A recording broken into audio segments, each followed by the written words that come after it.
Welcome, welcome. This is going to be a long reading. I need to check this to see what I got here and move this to a degree. That's good. All right. This is my reading of Best of Luck. A story about Samuel Harkness. He was raised in Texas, went to Memphis, Tennessee to major in pre-med, and then got his degree as a physician. And during his time of training with another doctor, surgical training, a emissary from the Army came and asked him to join Ulysses S. Grant and helping with the effort that the Army is doing. It was close to being a hit over the head and dragged away, but he went ahead and said, yes, I will. And served, came up through the ranks, and is now a major toward the end of the conflict, as General Grant called it. General Grant, Ulysses S. Grant, was not his name, but it got to be changed when his mother, who was a Simpson, they shortened his name from Hiram to Ulysses S. Grant. And the registrar there at the point would not change it. So he became known as Ulysses S. Grant for the rest of his life. And all of the accolades and everything else and whatever went to that name. So he never did contest it. Even when he was president, it was Ulysses S. Grant. At any rate, we're going to start here with Sam talking to General Grant. Major Samuel Harkness pushed the flap higher to enter the tent and saluted General Grant. Sam, I called you here knowing you have men who need medical help. Your orderlies will attend them while we talk, and they will be moved to other medical facilities. I got to get a drink. Should have done this before I got started. If you'll give me just a second here, pull this big old heavy cap off.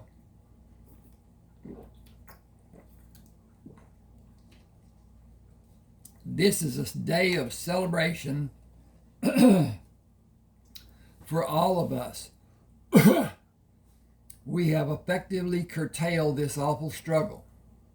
You have never taken my hospitality, and I appreciate the reasons a man may wish to refrain. I did drink a toast to you after the meeting at the McLean house. You were brought here to serve almost 4 years ago to this date. Those who supposedly know predict that the Confederacy will continue in sporadic skirmishes that will not affect you because you are needed to stay with our troops. We had too few times. I regret that fact. It was my wish to face you. It was my wish to face you to give President Lincoln's appreciation and inform you of your promotion to Lieutenant Colonel. Not many surgeons tend to duties with a gun strapped to their hip.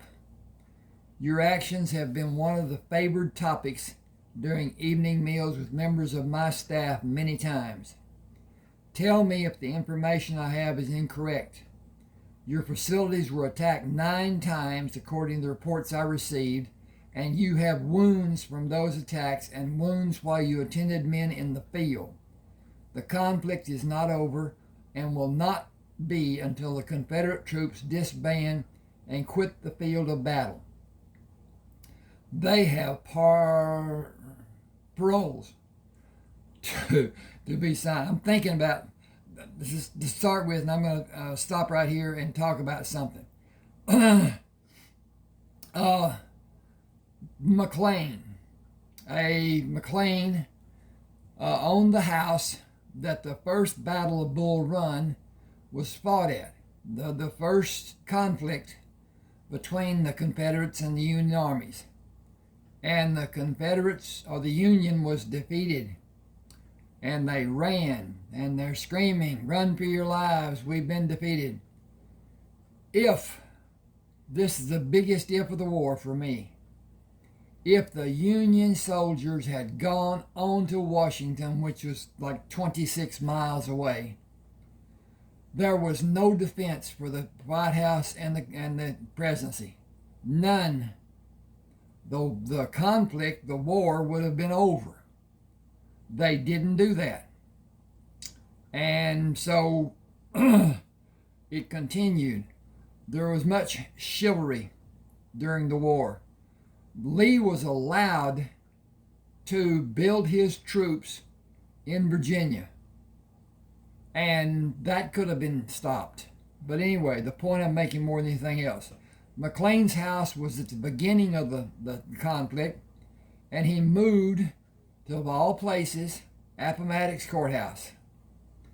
And it was on his house was commandeered for the meeting when Lee surrendered his sword. He did not surrender.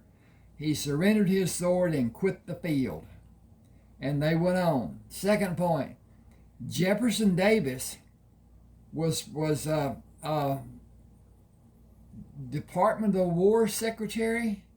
He was a head in the staff of the current presidency before he became what do you call it, Commander-in-Chief of the Confederate whatever. He was a brilliant man, and he was imprisoned after the war for treason. I don't know how long it lasted or whatever, but anyway. Okay. I'm going to stop back down here. Criminal charges will be issued for individuals who will be identified after the interim of unknown limit. That's for the paroles that were offered to the Confederates. Travel will not be safe until all hostilities are officially ended. All Confederate property has been confiscated.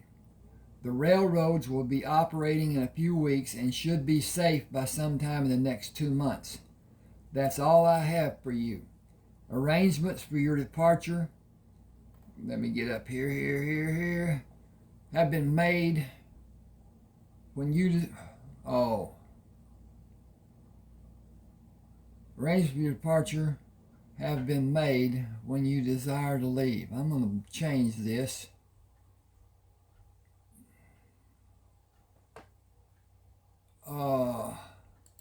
Will be ordered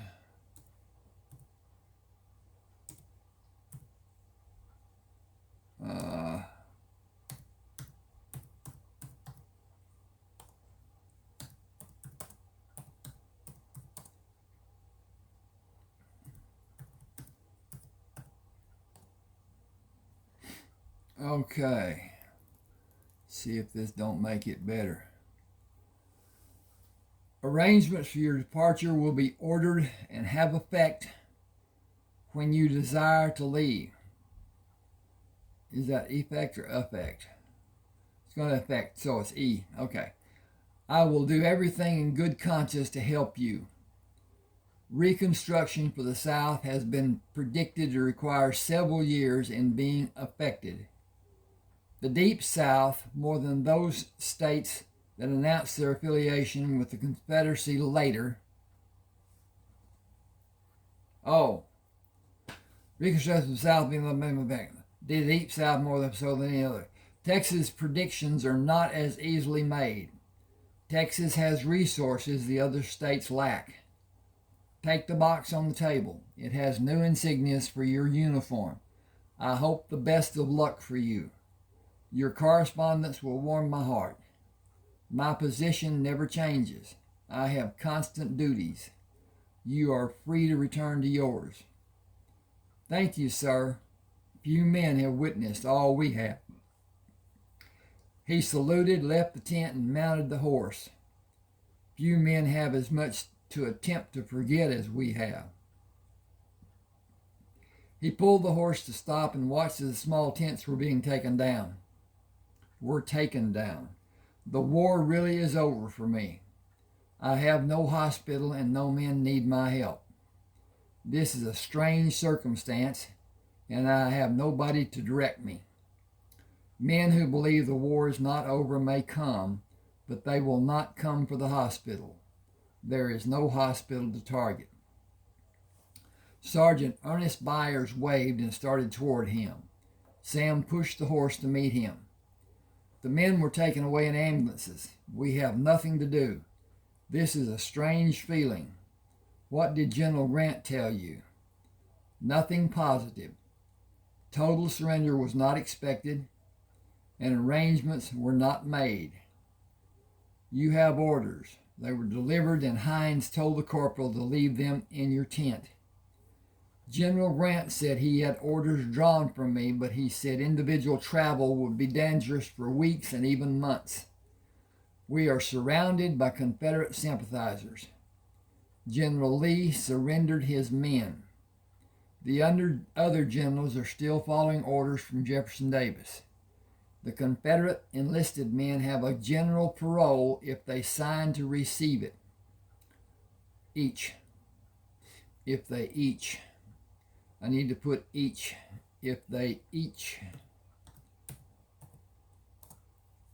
sign to receive it. They can keep their weapons until they return to their homes. Their weapons will be delivered to the highest ranking authority at that time. I believe those men will be seen to be traitors, and the general parole will be a death sentence for many of them should they return. A mob of men will come for them during the darkness of night. I would not freely surrender my weapons and become subject to the hatred those men may face. Lee surrendered. When the other generals surrender, the southern states will be under Union control. The South, as it was before the war began, will certainly be changed. Every Negro still in the South states will be legally without a home. The circumstance is unheard of in American history. We are the few who survived. Nobody will look on us with favor. We cannot wear the uniforms we have on and be seen away from this body of men. We cannot ride horses with the U.S. brand. I got to change that. Had a space that wasn't needed, shouldn't be there. Our weapons will draw scrutiny. Even our boots and hats are military issue. Nobody will care how we served or if we were wounded. Nobody will care what happens to us. Do you realize that we are in the midst of more than 63,000 Union soldiers, and the men General Lee surrendered total about 26,000. We lost 152 men in the 5 battles, and the Confederate losses totaled more than 500 lives. I hope to never be as ill-equipped to perform as a healer as I have been for almost 4 years during this struggle, as General Grant termed it to be. It was a giant mistake followed by numerous isolated mistakes which we confronted on a daily basis. I understand that those circumstances happening were even worse for the Confederate people. Will you see what we are ordered to do? Come with me and we'll read it together. Wait. I have not had a deleterious drink in 4 years. I have a bottle which I protected for more than 2 years. Bring everyone to my tent with their cups to drink from." He tied the horse and went inside the tent to open and read the message General Grant ordered. "No, describe daily routine and wait for orders. Short and to the point, and nearing the end almost." 27 men stood in a semicircle in the front of his tent. "Boy, are you a noisy group. How does it feel to have nothing to do and no orders to direct you tomorrow? Extra tents will be dropped for us to erect. Standard orders allow 5 days for you to learn if your specialty will continue to be needed. We will not be forced to leave this area until we continue. We will not be forced to leave this area unless we continue as assigned and move with our assigned unit. In case nobody informed you, General Lee surrendered the Army of North America. That action does not end the conflict. It ends our conflict." Hang with me just a second. I got to check on my progress, see what's going on with my stuff, see if I'm going the right direction and everything is copacetic. And it seems to be. Now, I do not have a microphone, except the microphone in this cell phone that I'm doing this with. So I know it's going to be lower and higher and whatever. Anyway, I'm trying to do my best. Okay, show of hands, please. How many of you will go south across the Mason-Dixon to return to your home? Sergeant Byers? "I cannot go home to Mississippi." 3 men raised their hands. Sam turned his head when the noise of 12 wagons drew his attention. "The wagons bringing the new tents are here. Raise the tents you choose and help the other men erect the other tents. Bring your chairs if you want to talk, especially the 3 men who raised their hands. Emmett, I know you. Many of the others have only seen occasionally." He held the bottle up. "Bring your cups back when you bring the chairs." Emmett watched the crew throw the unassembled tents from the wagons. "That looks like more tents than we've ever had. Cots and wash basins, too." Sam lowered the bottle. "I am only one man. Many of those men you can see across the field are not welcome in their old homes. During bad weather, I will share my tent with 3 or 4 of them. Will you turn men away who will benefit from the protection of the extra tents? Should we deny them our extra rations? Should we deny them anything we can spare to give comfort to their lives? We are waiting for orders. Without orders, I cannot command or ask anything of each of you. What will we do?"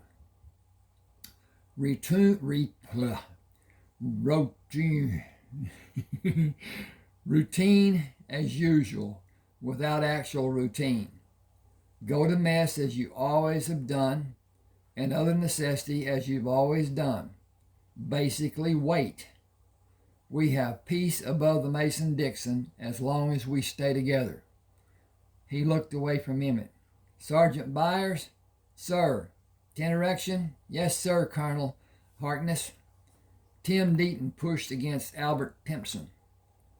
"Major Harkness is Colonel Harkness. Think of us following him now." "I don't know all that means, but we will break into the chow line and he will receive special considerations, even as a lieutenant colonel. We have to keep our formation tight and we will have a different flag. We will have designated seating near the outer wall and we will leave our trays on the table. I don't believe he will let us have that privilege. He is supposed to go to officers' mess. An officer ranked above a major is supposed to. I don't believe he will. If he shares his tent, those men will need to be fed. A colonel can do that. As long as the railroads are running, we can hop a train and leave Virginia to go where we will be safe. if we are discharged or furloughed. If we aren't, have you ever been on a train? No, have you? If we aren't discharged, we'll be on a troop train. Nobody that is not in blue uniform will be on the train. Going home? Who cares? We will go where we are safe and we will be paid and fed. That's not the best part. We will be free when we don't have duty. We can go into the nearest town. Sergeant Byers moved to walk behind them, put his hands on each man's shoulder, and pulled to stop them. You are talking about a decorated lieutenant colonel. Regulations honor his rank. He cannot have his meals with lower-ranked soldiers. He is one of the rare few. Majors are a dime a dozen. Lieutenant colonels that have combat experience are among the rarest of the few. You better get your heads out of the clouds and figure out what is best for you. You know, but you aren't committed. I have. I'm going to attend Officers Candidate School and be assigned to the cavalry unit. I'm going to retire as a full colonel only because I will not have time to make general officer before I will be forced to retire. Get the tents put up and place the cots inside and the washstands outside. Don't question what's been done. General Grant will order it. We will all have what we need. It may not be what we want, but it'll be what we need. Wagons carrying empty kegs and kegs of water to fill them were placed in strategic locations. Inserts were placed inside the barrel tops to protect the water. Sergeant Byers placed his foot on the bottom rung of a chair, pushed down, and brought the chair to a standing position. Everyone bring a chair to the colonel's tent and form a semicircle. He took the flag to the tent and pulled the wrapper off to put in the holder and unfurled it. He stepped back and saluted. Your staff is waiting for you, Colonel Harkness. Sam pushed the flap aside and moved out of the tent. Their tents are shaped correctly. What do they number? Several men said 16. What reason would a quartermaster have for sending 16 unnecessarily large tents? Edward Keeling said, so each of us will have a tent and not share one? That statement deserves clarification. I have a tent that I do not share. Sergeant Byers has a tent that he does not share. 26 men share 10 tents. No tent has more than 3 occupants. Oh yeah. You will not be dislodged by being forced to establish your domicile in a separate tent. With the consideration settled, I have a puzzle of sorts for you to consider. Wilmer McLean and his family lived on a farm near the Bull Run River, near Manassas, where the first battle of Manassas happened. To avoid another battle, he moved his family to a house near Appomattox Courthouse. General Grant commandeered the McLean house to meet and offer General Lee a means to end the war in a manner that was a benefit for his troops. The first major battle started in the yard of Wilmer McLean, and the last major battle ended inside his house. The Confederacy did not lose due to subjugation. The loss was due to lack of supplies. We have an abundance of everything we need. The Confederacy has money printed for use in the South. The money is worthless. The money the soldiers had been paid and would be paid had the war continued is worthless. The men you can see across the field have no means to buy anything, and they are hundreds of miles from what they once called home, and they have nothing for transportation but their barely covered feet. The majority of those men do not have a home to go to where they will be welcomed. So many thoughts are going through my mind that I feel my thinking is convoluted or disjointed. I am overjoyed that the lives we lived these past years have finally been peacefully concluded. I am woefully disturbed by my thoughts of the futures of those men across this field. Their suffering has not been put to rest as ours has. Our future has more hope than we ever have ever known. They have little, if any, hope. We followed leaders we thought were right. So did they. We have no idea how great their lives will be in a month or two. They have no idea if they will have a future or be alive in a month or more. It is time that this group goes to the mess tents. You will probably hear men speaking about what they feel that you disagree with. Consider what you should say or do wisely. Sergeant Byers moved away from the tent, concentrating on getting your food, eating and leaving without having a problem. Nobody has the ability to successfully argue with ignorance. If that is not clear for you, then consider taking care of your business and remain silent. Sam said, I'll speak to General Grant when you come back. I will have your horse saddled and brought to you before we leave. Sam went inside his tent when the men left and came out when he heard the horse being led to him. He took the reins the corporal offered. Thank you. It is my pleasure to serve you, Colonel, sir. Wait. Will you do as I ask? I will not command you, only ask. If you feel it is too dangerous, simply refuse. I will understand. I will be happy to do whatever you want, sir. A truce has been established. The men across this open field need medical attention. Will you take this horse and ride toward their position until you are within shouting distance? Ask the highest ranking officer to come to you and bring him to me when he accepts the offer. I will if you will take my cap. Someone shooting me without my cap will be a murderer. Nobody will think of shooting you. I am restrained from going into the field. Thank you for doing. What is your name? Van Jameson, sir. Stand away from the horse, sir. He turned the horse and mounted. It won't take long, sir.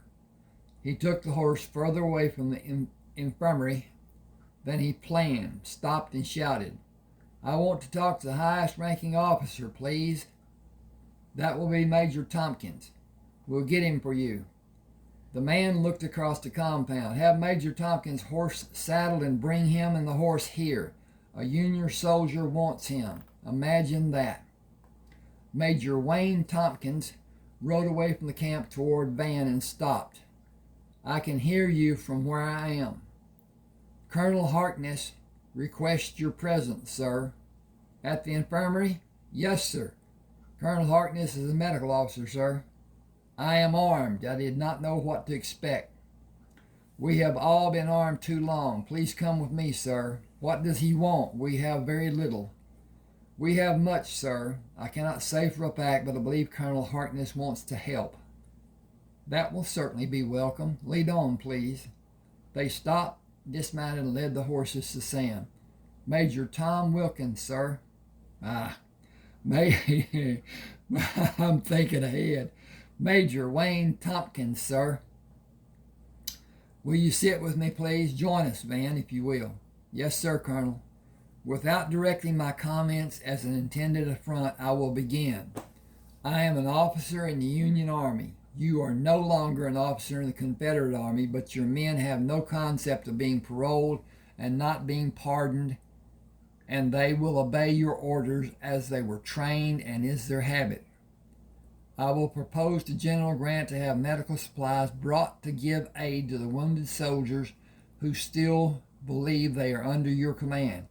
If he so orders, will your medical personnel work with me and follow my orders when the men are brought here? I guarantee it. This is completely voluntary. That's not what this should be, voluntary. And A-R-Y, is that correct? It says it is. This is completely voluntary work on my part, and I will not ask other physicians to help.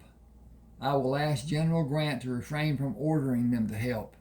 If he will allow me to do as I ask, ambulances will come to convey the more severely wounded men, and wagons will bring stretchers to your location for your men to bring other wounded here for care to be given. The wagons will follow to take the able-bodied men and the stretchers back to carry more men.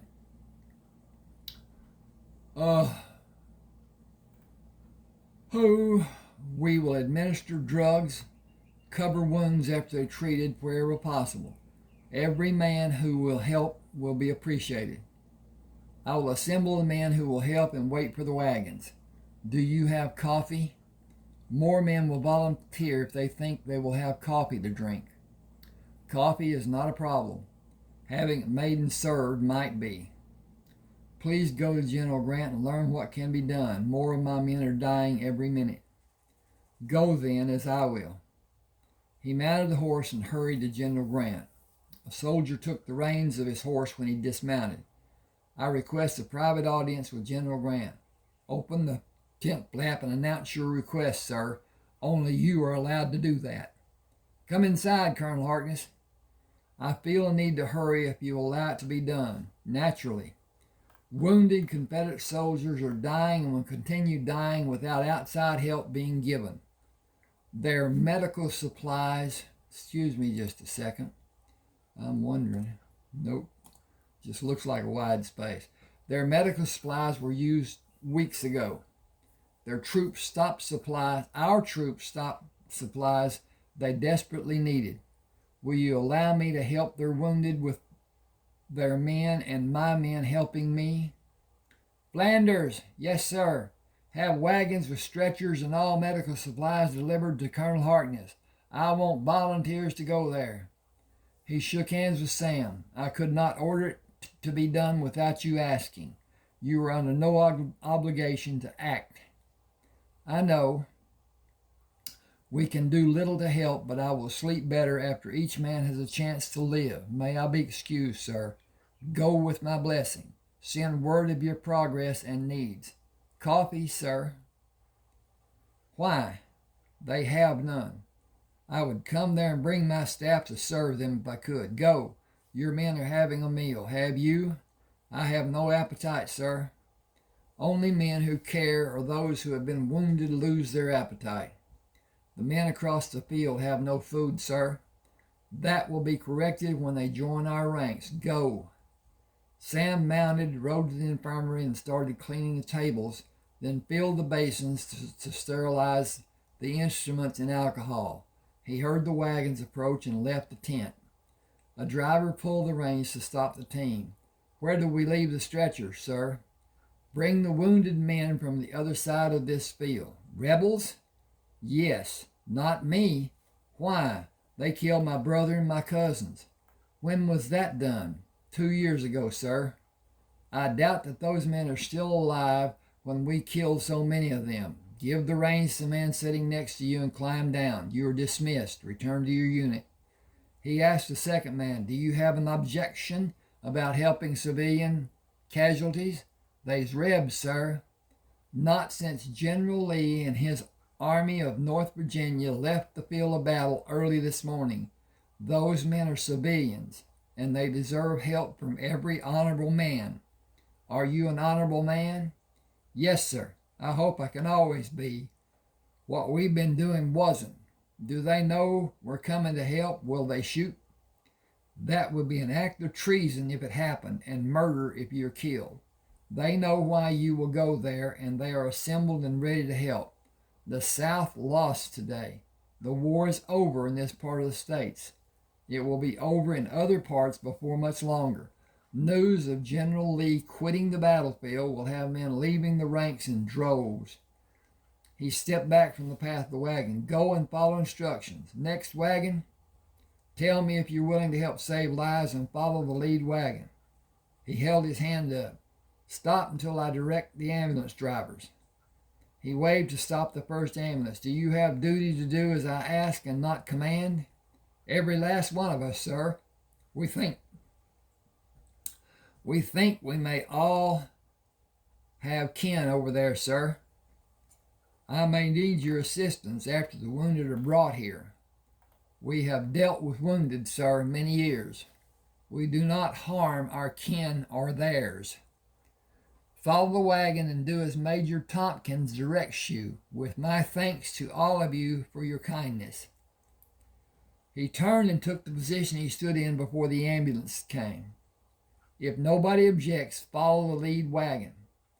He stood and watched the men coming across the open field. One man saluted. We helped 3 doctors for 3 years. They hightailed away from the camp one night about 4 months ago. We ain't had nothing to help the wounded men like tape and bandages and no alcohol or anything to put a man under to do an operation. We held them down and did the cutting and sawing. One of the officers said it was the reason the doctors left, tired of hearing men scream. We heard you had everything we don't have. Can you cut and saw when either is needed and suture and bandage, all of you? We have been doing it the best we could. Most of the men we worked on that died was from having infections. We ain't never had sterile conditions. That's what the doctors complained about, sterile conditions. The hospital has 12 tables. I will observe and tell each of you what to do. My men will help when they are able, but they will be busy at 6 of the tables. We will have an abundance of coffee to help you stay awake. Tell me anything that you think is needed. We have close to 400 wounded men. I had 63. They were transferred to hospitals in this area. All the men should survive because they survived until now. I only had 4 amputations. Feet, 2 legs, 1 arm below the elbow. They had someone tend to their wounds and became infected. We ain't had nothing to eat since yesterday morning. Run out of water this morning. Standing there looking at the creek running by us, afraid to move. We went to get water to fill the barrels after we were told to leave. How did anyone expect us to leave? Walk? Where are we supposed to go? Them freed slaves has a better chance of staying alive than us. We'd be lynched before the sun goes down, even before we get home. We didn't save the Confederacy because we was cowards. Those will be the words coming from people who stayed home and never raised a hand or gave a penny to help, or for what. I don't give a fig about states' rights or to help slave owners keep their slaves. Abe gave them emancipation, but most of the slaves was already told to leave and never come back. My men are at their stations. Stand at the 6 tables that are not being used, and we will see the worst cases first. 2 of my men will administer drugs to the men with the most life-threatening wounds. Large infections will not be treated when they are judged to be too severe. Nothing can be done after they reach a certain point. I will not ask any of you to make those difficult decisions. Opium and laudanum will be administered until they pass. Keep the tools sterile, using the alcohol after you finish with a patient. Move him to a chair. Suturing can be done using that method. We need correct surgeries before we need speed. Moving them to be sitting will open a table for the next man. It will require speed from the men doing the suturing. I believe we will be here for 48 hours or more. No limbs will be amputated for expediency. I will perform surgeries when somebody feels they do not have the ability, but my main objective is to direct 12 teams and coach actions from them. If I'm too busy to help when it is needed, several of my men may have experience doing the procedure. Ask them for their help. Sergeant Byers said, we will coordinate our efforts as the need arises. Food and drinks will be provided. We have been fortunate to have well-managed, nutritious meals. When you feel you have come to a point of needing rest, tell me or Colonel Harkness. Eat only a little to begin, and eat all you feel you need when your system will allow it. If you feel nauseous, please move away from any open wound. Sit in a chair and push your head between your legs. Tea will usually relieve the affliction.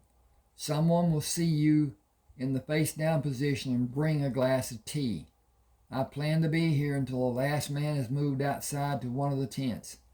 4 men in each tent will probably require more than 100 tents.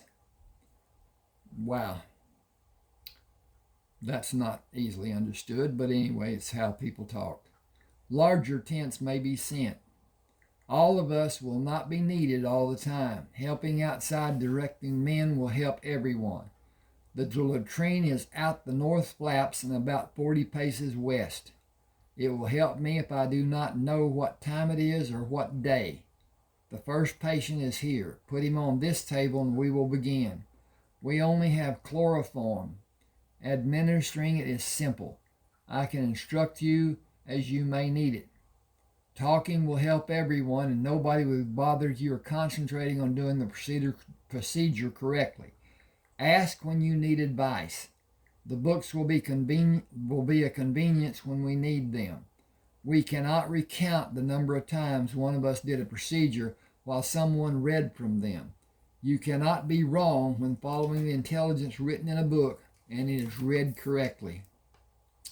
Okay, this is a break, and I need to drink a bit and check on my progress. Okay, and we's progressing. Okay. Sam leaned over the table after Demont washed and wiped it clean. Is that the last man going outside the recovery tent? It is dark outside. He pulled the pocket watch out and flipped the cover open. 2:24. What day is this? How long have you been here? I ate 14 times, but that does not help my calculations. Sergeant Byers stretched out on one of the tables. I need a pillow and I will sleep here until I need to make a nature call. 84 hours. I am dragging and I don't think I can move. Someone who has slept, bring me a bedpan, please. Are you sure? Have we been operating 3 days and 12 hours? We more than you, but you logged a heap of miles when you weren't operating. I am too tired to be respectful and say, sir. I am too tired to care. I will attempt to make it to my bunk, enjoy the mattress. I will appreciate it if I'm allowed to sleep until I wake of my own volition. Did anyone get a body count? 427. All were alive when they left this facility, and none were amputees. Will you prescribe laudanum for me, sir? Lay your exhausted body on the soft mattress and not be needed. Good night, everyone. We only have post-op examinations to do today, sometime later. A sentry saluted as he approached the tent. I am too tired, Jensen. Have your relief wake me at sunrise. Yes, sir. Sleep well. I'll be here. Thank you, Jensen. Have someone bring my horse after sunrise, please. Yes, sir. I'll be ready when you need an escort, sir. Sam dismounted at the front of General Grant's tent. I hear noise coming from the tent.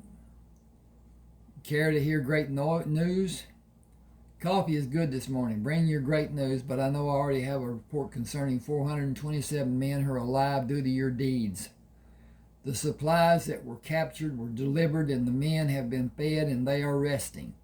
The men you did not see who have slight wounds were fed and they are resting.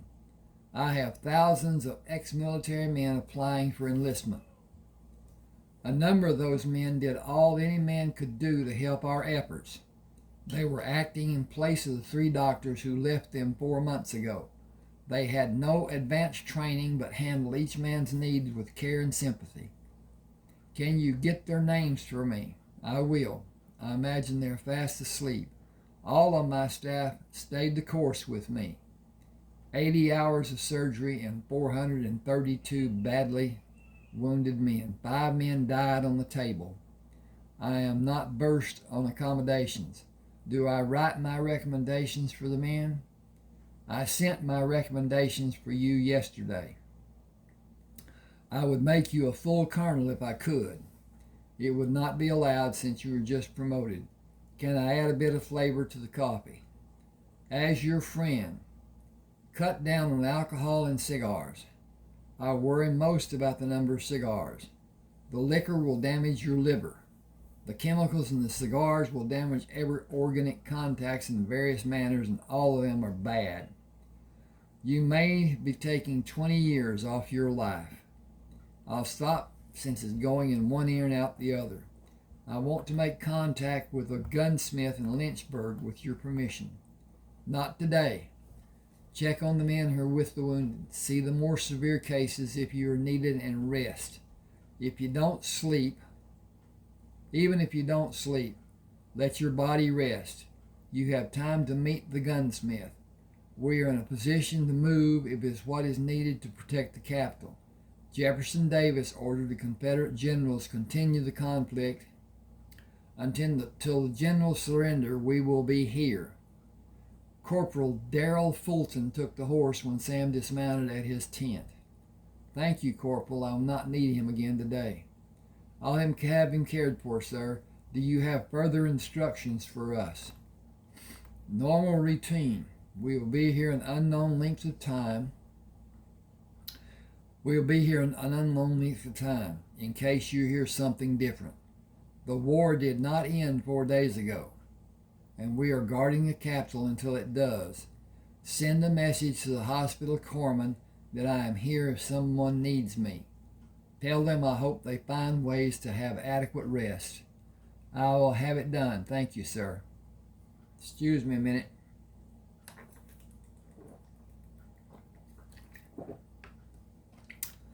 Had a break.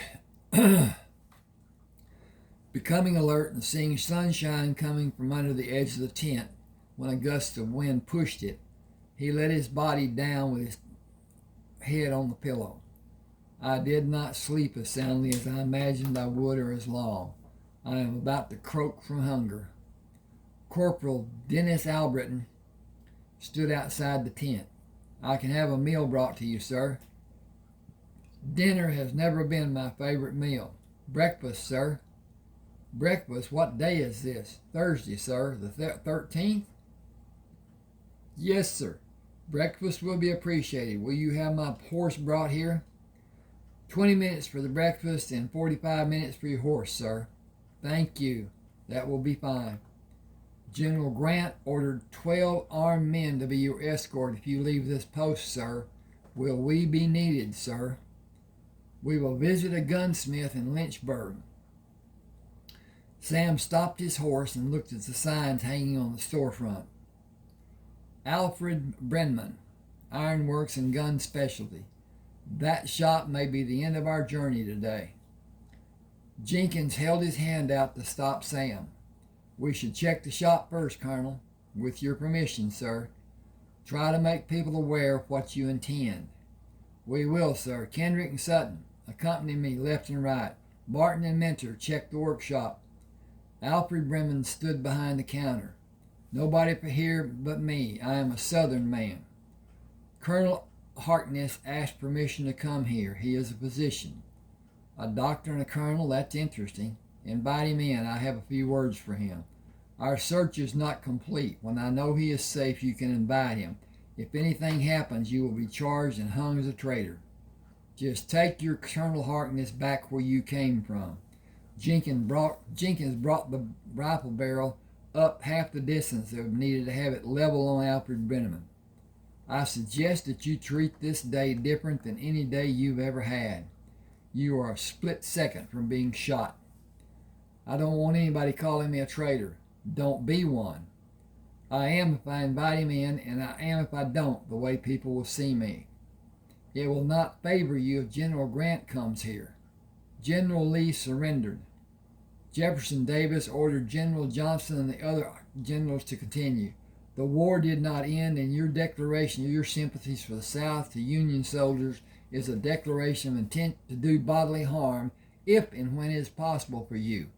If I go back and tell General Grant what you so proudly said, this town will be blown off the foundation every building sits on. Colonel Harkness spent 82 hours, straight hours, operating on 427 wounded Confederate soldiers, and you spout off about being a Southern man? You are either awfully brave or awfully stupid. I feel like gathering about 20 of the able-bodied Confederate soldiers and bring them here to let you tell them how much you hate Union men. Instead, I will merely tell you goodbye and have it become known that you turned your back on all of us. I will not threaten you, sir. I will not tell a soul what happened here.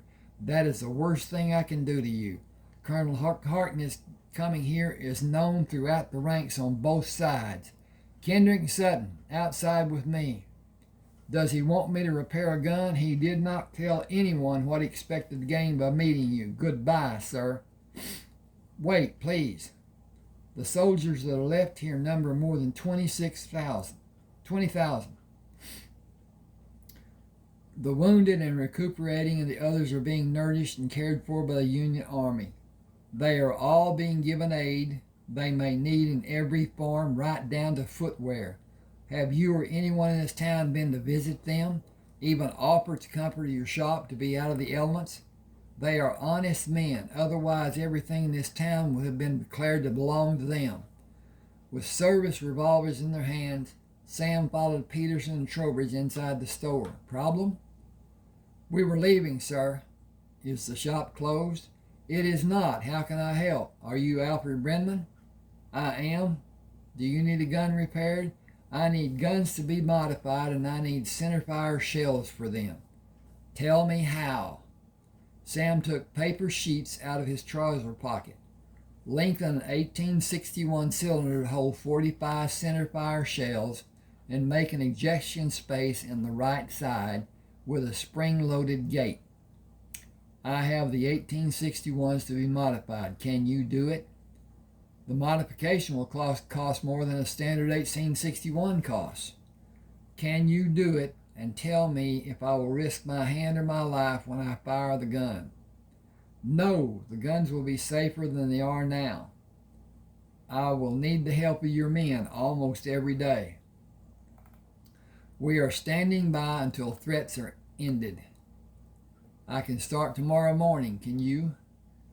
We will start tomorrow if I'm able to be here. I filed for a patent on the 3 guns. Only 3 guns? The patents for the 1861 and the 1849 Baby Dragoon and the 1851 Navy. I want 8 of each. 24 is a total, and 1 for each man with me today. Their choice. I can promise they will be easier to load and unload. That's all I can promise. They can be almost what you want. The Baby Dragoon will be rim-fired. It can't be made to be a center-fired gun. Will it have 5-inch barrel length? Will you favor 4 with 5-inch barrels and 2 with 4-inch barrels? Less bulk, but deadly when they are close. What time tomorrow? Bring a pot of coffee and wake me. I have not tasted coffee in nearly 3 years. We will be here, but you will use your pot to make coffee. I will be happy to. Bring cash. Excuse me.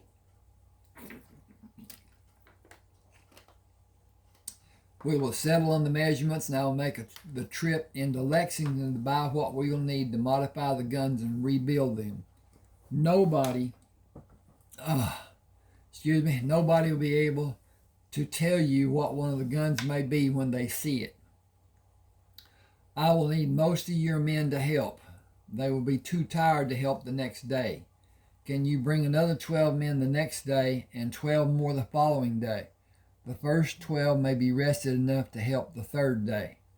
We will do the same work on the 3 guns every day. 2 or 3 weeks should be enough time. Will you have enough money? I have the money you will need. Am I being nosy by asking if you intend to wear a waist belt and holster for each of the guns, or will you need a holster that people will not see if you have the 4-inch gun hidden under your coat? Both. Can you purchase the Baby Dragoons? I have 51s and 61s. I will, and I will measure them for modifications. I'll have Cletus from the leather shop come by too. He'll want to go into Lexington with me. And we got a break. Sam and the 12 men tied their horses at the front of the store and went around to the workshop. Alfred Brennan brought 3 packages tied with strong cord, 1 of each gun cushioned inside wooden boxes and wrapped inside the packages.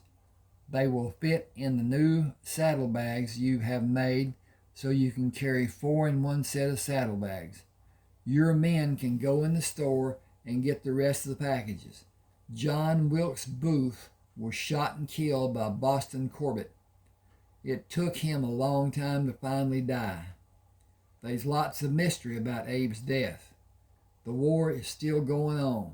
Booth is not a soldier, but he told Everton Conger to tell his mother that he died for his country. Some say the man was not John Wilkes Booth, but a man who looked like him. Most people would not recognize Booth without his heavy makeup. He was an actor. They all powder up pretty heavy. I don't know him either way. I wouldn't know him either way. Excuse me just a second. I'm getting dry.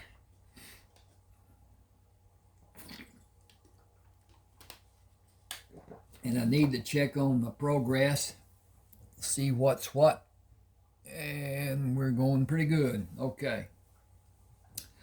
I had people ask for longer videos.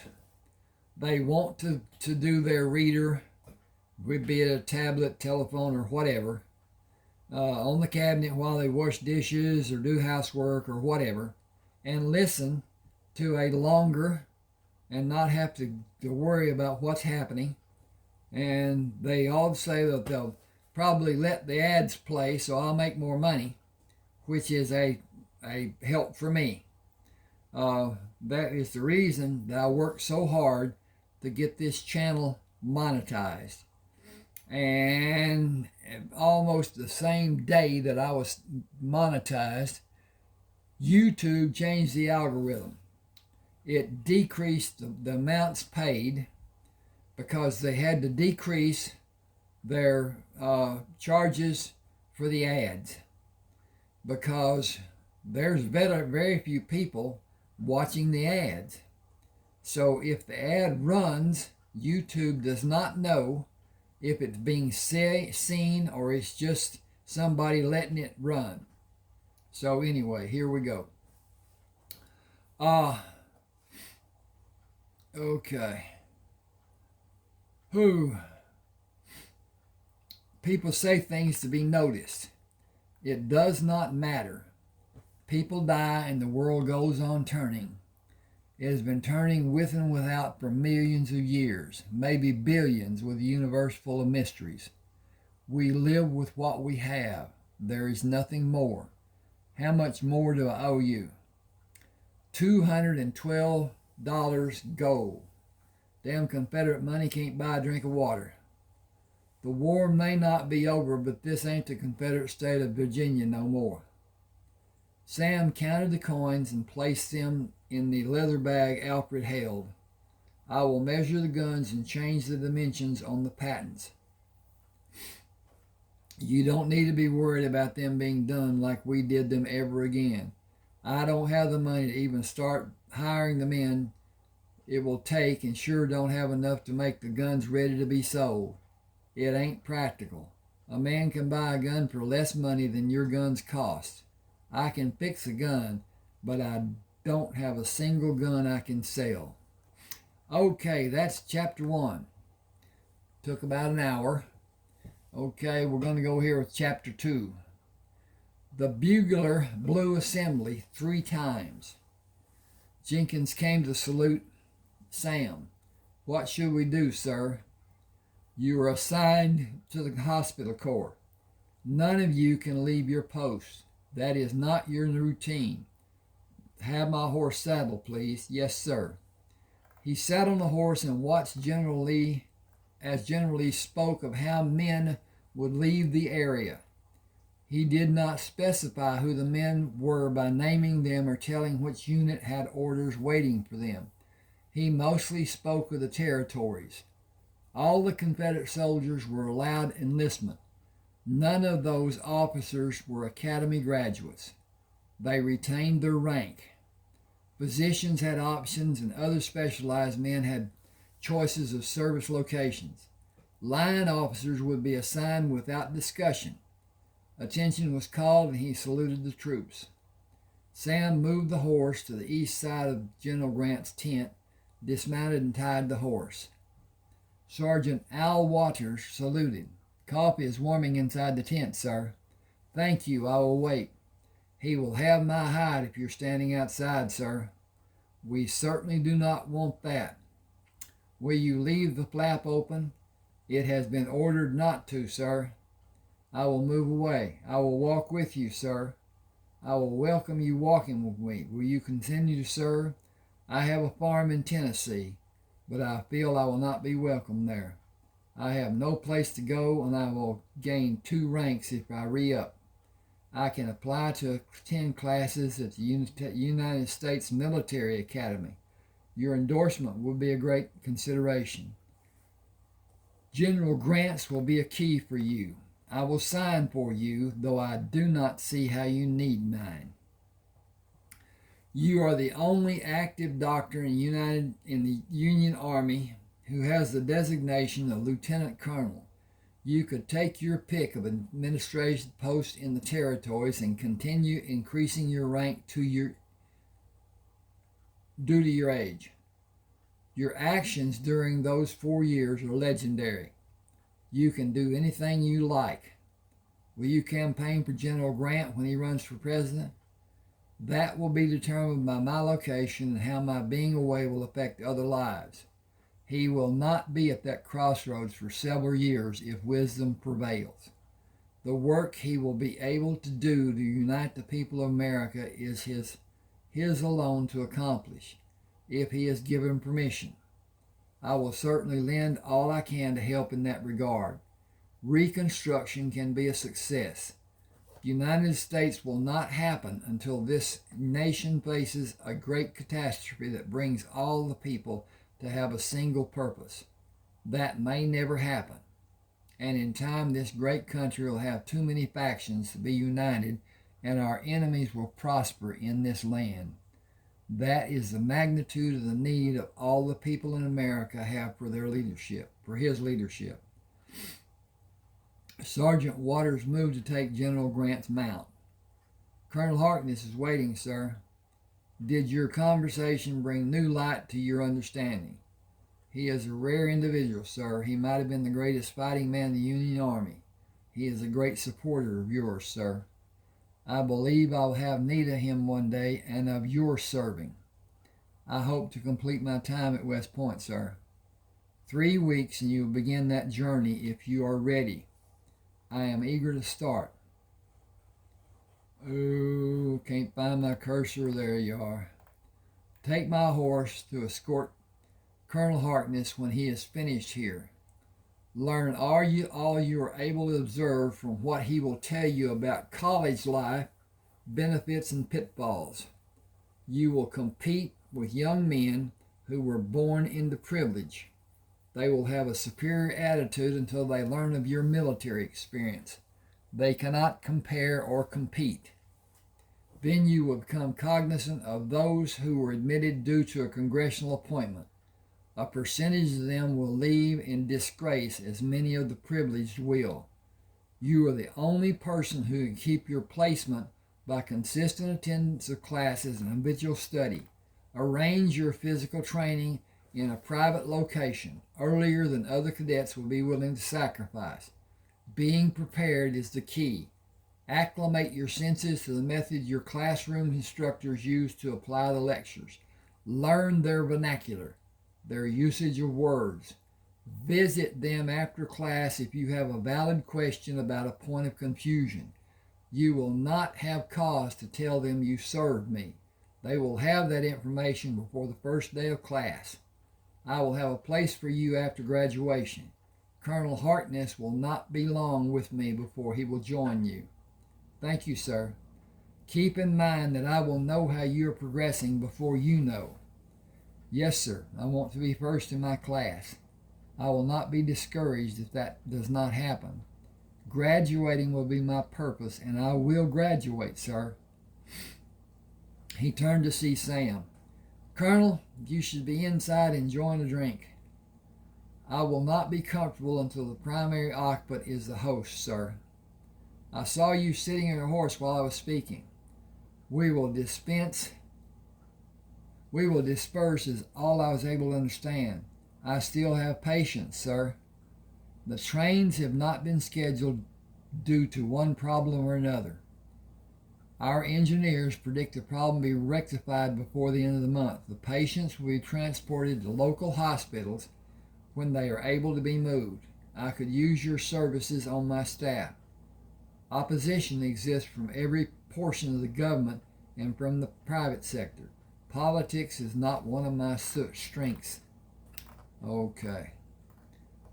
Tactical positioning is listen to your advisors. Study well to understand what the results may be and what will happen due to the results. When you are satisfied that you have all the information that will ever come to you, have a drink to help you sleep and make your decision before you dress the following day. Do not falter from the decision. If you fail, let it be from attempting to be right. That will probably never be clear or obvious. Restrict the drink to a single, sir. You espouse the adage of neither slow nor fast and neither half fast. Spoken swiftly, that is the crunch, sir. Take Sergeant Waters and impart every inkling of knowledge to help him mount an offensive to gain his goals at the academy. You cannot trust him, sir. He does not imbibe. He is probably of the same mind as I am, sir. Limit your intake and the cigars. Both will shorten your life. I will leave you with those subjects to be contemplated. With all my respect, General, you are a crafty one. You should be. I will correspond, sir. I have the strongest desire to know what you have in your boxes. One contains the type of saddle Western ranch workers use, sir. Others contain arms I believe I will need from here to my home in Texas. Better to have and not need than to need and not have, sir. He saluted and moved outside the tent. You're with me, Sergeant Waters. Your scholastic instructions have been ordered. I will remain in this area until the trains are known to be reliable. I foresee an arduous journey ahead for both you and me. Returning in my mind to those days before I was practically abducted will be bittersweet. According to your preparation, your days spent at the point will not be so pronounced. Your first goal is never act in a manner to receive an official or recorded demerit. Focus as though you are a prisoner with your single vision of graduation within your reach to be your daily endeavors. Leave the distractions to those who have no caring about the outcome or the future. You will be older than most and you are experienced. Both will be to your advantage. Your instructors will expect you to excel. Go beyond what your classmates will not attempt. Even a small degree of persistence will place you higher in their marks. Your goal should be to graduate, with or without honors.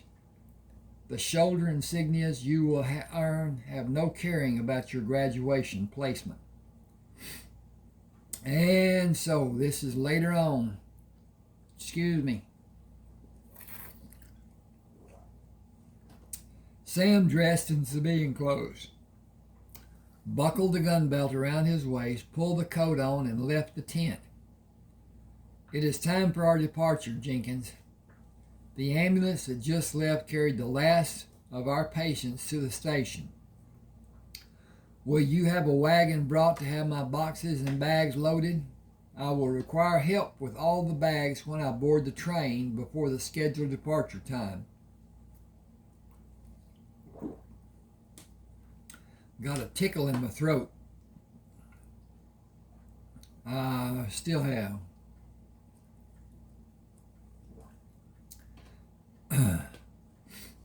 It will not leave until all the men are aboard. We are no longer needed here. I am no longer needed anywhere. You will have a pleasant and short ride to West Point. Classes begin in 3 days. I like your boots, sir. The sir will be given a much-needed rest in a few minutes. That is not likely to happen until you leave the train, sir. The train conductor stood beside Sam while he watched his boxes and bags being loaded into the baggage car. Can we go aboard, sir? I have other bags I will keep with me. They are waiting for you at the front of the forward passenger car. You will have the seat to yourself, sir. General Grant made arrangements for your trip to Monroe and on to Texas. Many of the men will assist you until you leave Shreveport. I will bring sandwiches and drinks until we reach Monroe. I will prepare a meal in a box for you to take with you when you leave the train. Were you threatened if you do not do all you relayed to me? No, I was instructed. He was a big man with muscles like you. He was not a nice man. Someone might ignore what he said. I don't know anyone who would ignore him. Then he said General Grant wanted it done. He could have told me that to start with. People sometimes need motivation. Having General Grant ask for something is enough for any sane man to be motivated. Hang on just a second. Okay, got that taken care of. I was and still am. Can you tell me about General Grant later? When you have time. I will always have time until we reach Monroe. A horse and 2 mules will be waiting for you there, the large man said. I have my duty to see to. I understand. A man followed the conductor through the open door and stopped with his back to Sam. I heard you say General Grant asked you to help Colonel Harkness. You can tell any man on the train that you need help to do what you need to do for him, and everyone will be willing to help you, and tell others who will care if you don't. I intend to do all I am able. Is he a colonel in the Union Army? Were you? I was in the Confederate Army. Yet you will help me help him. He saved 427 wounded Confederate soldiers after General Lee surrendered and left us without a word to help us. Damn right I will. We all will. General Grant ordered food to be given to every man that stops along the route. I need men to bring the food aboard, but not for every man to leave the train. I am responsible for every life. We all are. Thank you. We're going home. Did you have a part in his helping the wounded men? A lot of us did. He did not rest for more than 3 days. He deserves so much more than what we may help with. General Grant did not do anything to you. Oh, misread that, misspoke that. General Grant will not do anything to you if you don't help him. Don't look for anyone on this train to be so generous. What General Grant is likely to do will be out of respect for Colonel Harkness. What we will do is also out of respect for him because of the men he saved and the gentleman he is. All of us will show that degree of respect. He closed the door when he went back to his seat and nodded his head when he looked at Sam. Colonel, thank you. Thank you, sir. It's a long way to Shreveport. We don't have money for a room, but we will stay with you that far, sir. Are you going to Texas? Laredo, sir. You know how to gather food from the land safely? Excuse me. Do you know how to gather food from the land safely?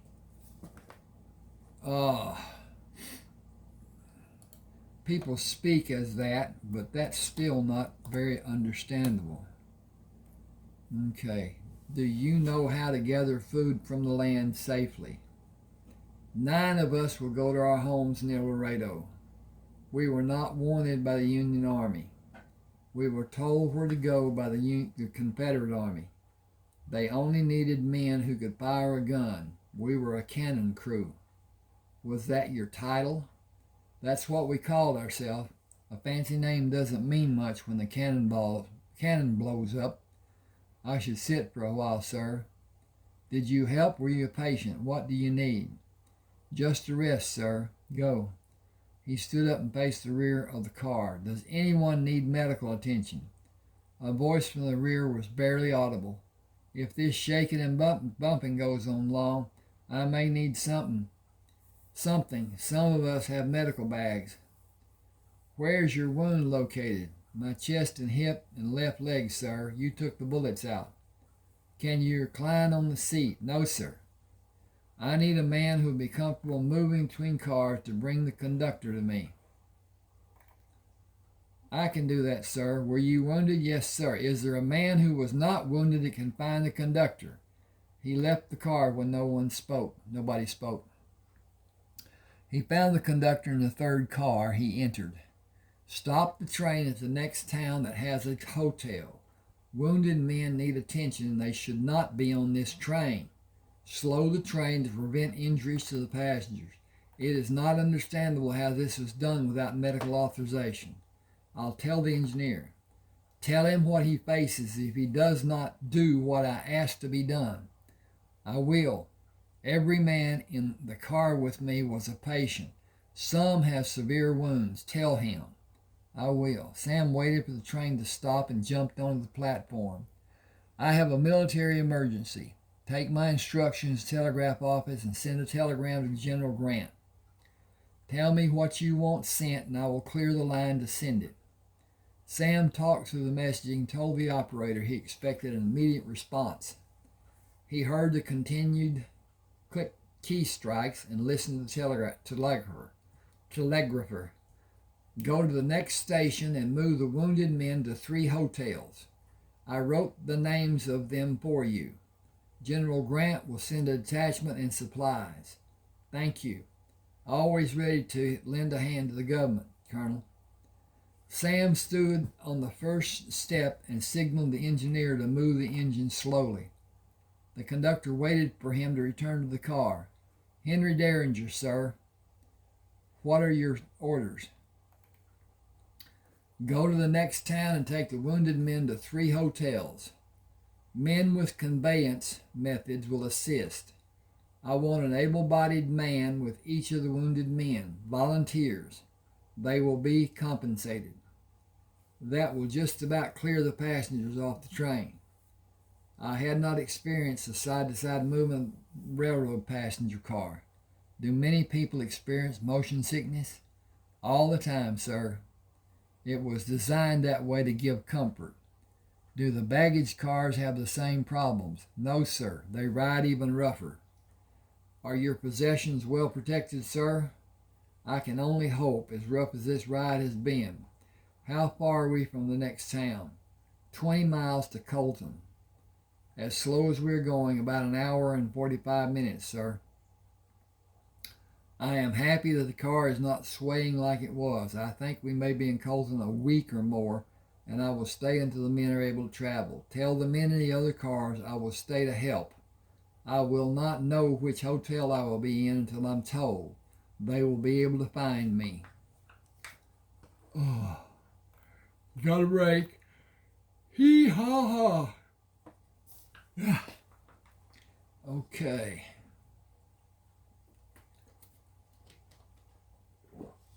Sam met the Colton sheriff. I am Brad Shelton. Oh. Sam shook his hand. I have been here 16 days. I did not expect to stay this long. I had your boxes and bags taken to the train in a wagon. Men help push the boxes and bags into the baggage car. They will help you to your seat and bring the bags you keep with you to your seat. Thank you for all you have done. I wish all the best for you.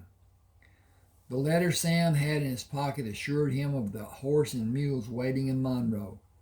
He relaxed and pushed his head back to look up. The men will be able to tolerate the train ride and I can attempt to rest. We cannot go to Monroe fast enough to suit me. The train moved in what seemed to be every direction imaginable. This is no better than the other ride was. At least it will not be long before we arrive in Monroe. The engineer began blowing the whistle a half mile before stopping in West Monroe. Bending down to see 12 uniformed men arguing about how the boxes and bags should be loaded on 2 mules, Sam stood up to watch the men leaving the passenger car.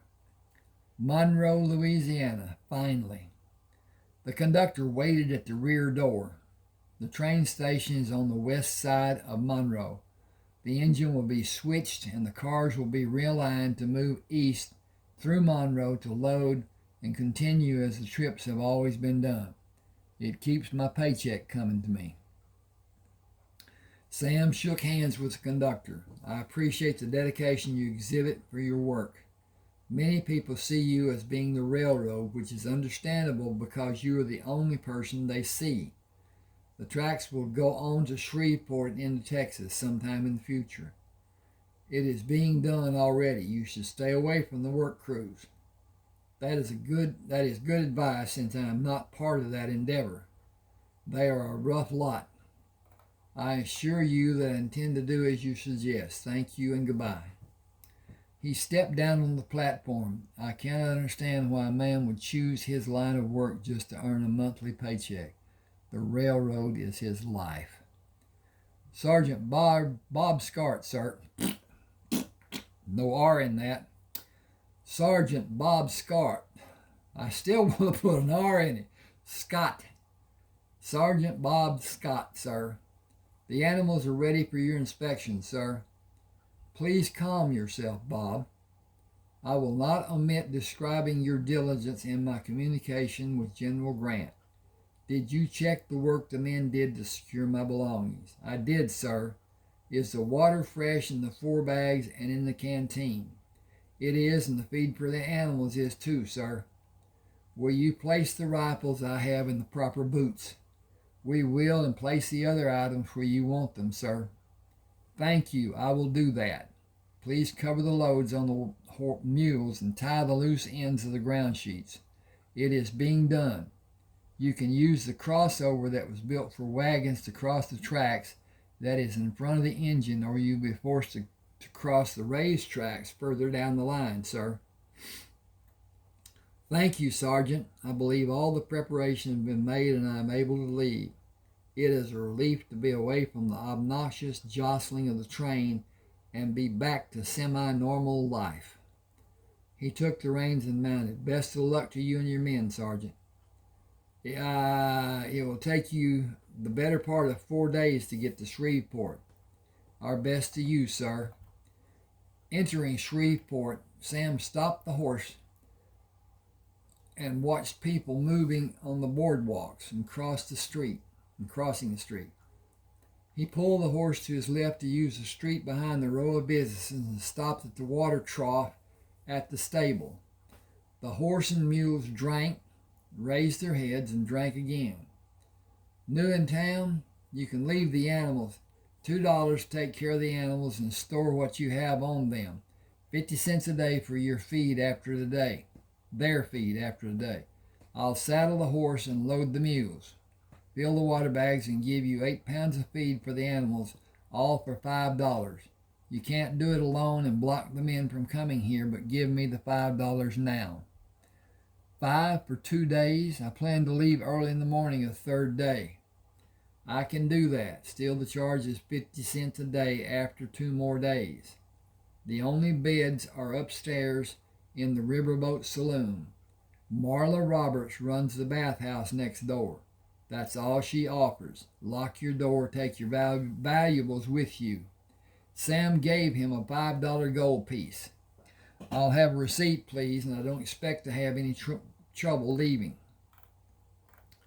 Men coming through town told me about you. You will not have trouble from anyone that has a lick of sense. I am relieved to know that. Thank you. Don't make trouble for yourself. My purpose is to rest and continue my journey, not to have a problem. I am a licensed physician and a decorated soldier. I will resolve a problem if one occurs. If you will give me the receipt and take the mules, I will register for a room. Take your horse and things and leave what you want to keep with you in the room and bring the horse back. I'll have your receipt. The soldiers that were here left last month.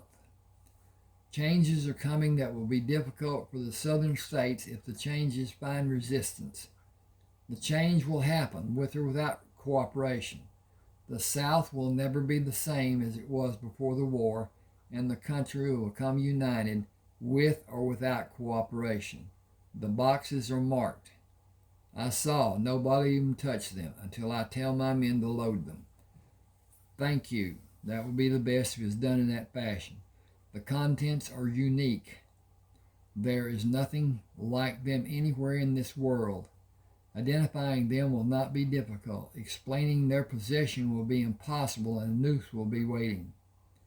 He left the stable and tied the horse and took the 2 pairs of saddlebags inside the saloon. I need a room for 2 nights.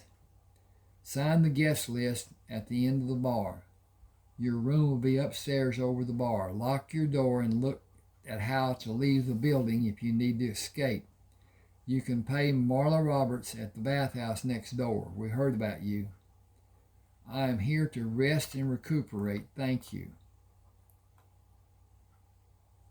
Your first glass of beer is on the house. Thank you. I never drink alcohol. Doctors usually do. I am a licensed physician and decorated soldier. I sleep very well with the window open. I will not be an easy target, and repercussions will be swift and terrible. He took the key to the room, left the rifles and handbags, and went back to the stable. Here is the receipt. You have privileges. Don't abuse them. Sam took the receipt, went to the general store, and bought clean clothes. The woman wrapped his purchase and took the money. We don't see much cash money. People usually trade to have what they need and do without having the things they want. We heard about you. Thank you. Please keep the change. Good day. Marla Roberts came from behind the counter. I heard you were coming 3 days ago. Train rides are pure hell. If you want these clothes washed, I will do them for you. If I was younger, I would do more for you and to you, Sam Harkness. I left the titles off to seem more hospitable. I know your history from a letter I received. The sender will remain anonymous if it pleases you. May I help you inside, or is your mobility not so compromised as the letter suggested? General Grant is a good man. Yee-haw! Yeah, San Antonio. General Grant is a good man, a good friend to me. I am able to manage, but I will accept help, since the sight of the wounds will diminish any fervor you may be experiencing. I did not take time away from my duties to have a few projectiles removed. Duty, always duty. Those I am able to find cause moderate pain when I move in a certain direction. Shreveport will grow when the war is finally over. You could have a nice practice here. My home and my heart are in Texas. Do you have much there that you anticipate holding again? Much, yes. I have not been this tired since the days after General Lee surrendered. Let me help you with your clothes and your bath. I will apply sudsy soap and gently rinse your body before you step into the tub, as a nurse would do. She stepped back when he finished rinsing the soap off.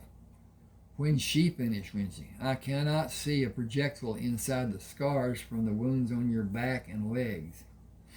They are old, encased and out of normal vision for an untrained person. Those that were not as deeply lodged have been removed. And you continued your normal routine? Lulls in action were unusual between campaigns. I had a few days to recuperate. Still, I was stiff in my movements. Some surgeries done swiftly were required. All of us are able to tolerate what's expected to some degree. It is the unexpected that brings alarm.